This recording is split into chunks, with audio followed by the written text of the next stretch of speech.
अहुआ गजोधर के मेहरुआ क्या कह के आए हो कि चोली के पीछे क्या है? अरे तो भौजी ला गए यार, अब तब नहीं लाठी चल रहा है पप्पा, तुमका हेर रहे हैं, बहुत चले हैं।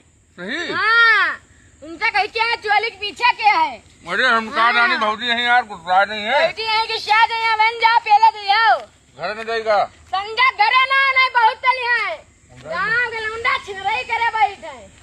सड़े का तुम्हें आग लगाए हुई हुआ। हम नहीं लगा हुआ, खुदे आई बताई कही उनके पप्पा मैं कही तुम्हारे पप्पा लगेगा कही कि तुम्हारा लौंडा काट रहा चोली के पीछे क्या है?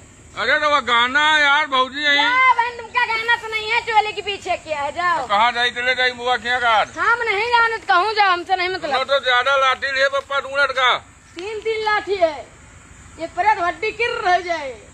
तो तुम बताओ आए रह के और का तुम्हारा भतीजा है तब बताओ आवा। चलो जाई घर तो बुआ क्या निकल रही? हाँ जाओ, बुआ के भाग जाओ। बुआ क्या भाग गई ना।